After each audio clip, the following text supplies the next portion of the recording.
4 years ago, I graduated and took up a great job. I thought this was it. This was it. Until he asked me a question. He, being my conscience. What are you doing? I've worked hard all my life, and I'm going to continue working hard for a large corporation. What? Remember your childhood dream of making a better world? What happened to that dream? Conscience. Fellow Toastmasters, Toastmaster of the Day, Club President. My conscience is one of those things that asks pointing questions, makes you think, much like a nagging parent. I call my own conscience Narada, Narada Guru in your words. He asks these imaginative questions, causing a lot of problems wherever he goes. And my little Narada made me think. He was right though. When I was young, my predilections were to make a difference in the world. But here I was taking a job with a large corporation. No indication of any changes in the world. And the dilemma, I wanted to quit my job and go back and work for an NGO, perhaps join Teach for India, but I couldn't quit my job. The money, the security, the safety, I just couldn't. And this dilemma tore me apart day after day. Until finally, one day I read a story. A story many of you already are aware of. A story featured in our club newsletter. A story of a young boy walking along the beach. He's taking a stroll along the beach and he notices that there are thousands of starfish, all washed ashore. He sees them, he feels sad because all these starfish are going to die. But he can't do anything. And in the distance, he sees an old man. The old man is picking up the starfish and throwing it back into the ocean. Wonders why. Why are you doing this, old man? There is no point. There are thousands of them. They're all going to die, and you won't make much of a difference. But the old man picks up another starfish, throws it into the ocean, plonk. Made a difference to that one. Plonk. And I realized that all these small actions are worth the effort for that small betterment alone. While I can't do all the good that the world needs, the world needs all the good that I can do. This was eye-opening. And I told my conscience, look, now I'm going to do my day job, but on the side, I will keep picking up these starfish and throwing them into the ocean. And so I did. Immediately started an English and financial literacy course for children. Plonk. Soon after that, I went and did fundraising events. One for building a computer lab, then another for building water connections, then another for children with cancer. Plonk. Soon after that, I went and started my own NGO. We called it Help to Grow. And 10 friends got together and did help for any NGO that wanted help. Fundraising, marketing material, events, anything and everything they wanted help with, we did it. And plonk. We were making a difference, but the wise man Narada, he had another question. He said, Vikram, you're going to tire out from all of this. How can you do more with less?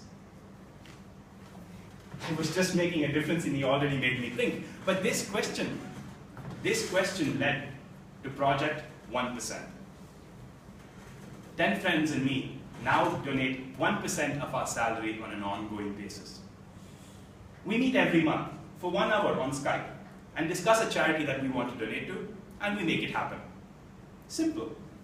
And because it's just 1%, it doesn't get in the way of our financial security. We still buy the great gadgets that we wanted to buy, but yet make a difference to the world. Awesome, right? Except Narada had another question. Okay, you're donating money.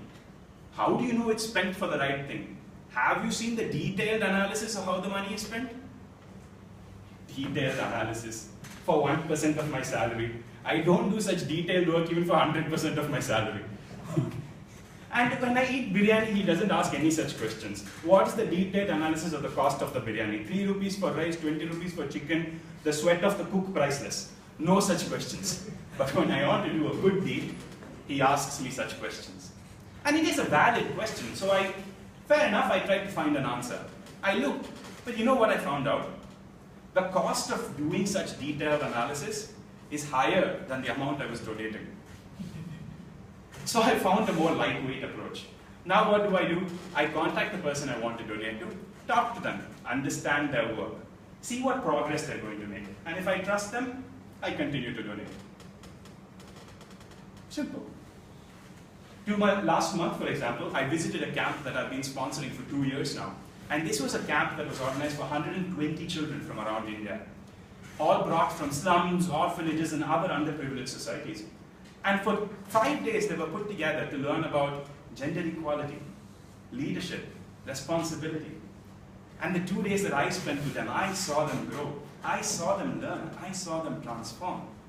I knew that my 1%, plonk. And that's not just what we've done in the last 2 months. With Project 1%, we've done a lot more over the last 2 months. We've funded the education for 2 children for an entire year. Plonk. We then funded an English course for 40 children for 4 months. Plonk. And we funded sports-based life skill courses for 3 months for 50 children. Plonk. And that's just 10 of us, and that's just 2 months. Imagine what all of us can do together. Imagine what this country can do together. But the point really is that each and every one of us can make a difference, and the world needs everything that each and every one of you can do. It doesn't need you to quit your job.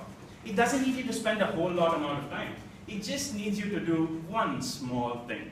It just needs you to pick up one starfish and put it right back into the ocean. That might be as simple as teaching English to a kid. It might be as simple as making sambar for many people. It might be as simple as sponsoring 1% of your salary.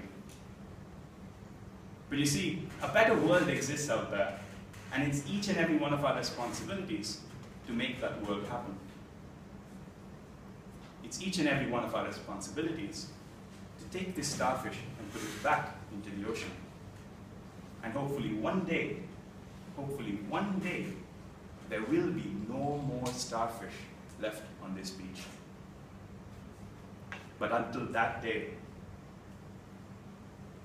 we have to plonk. Toastmasters.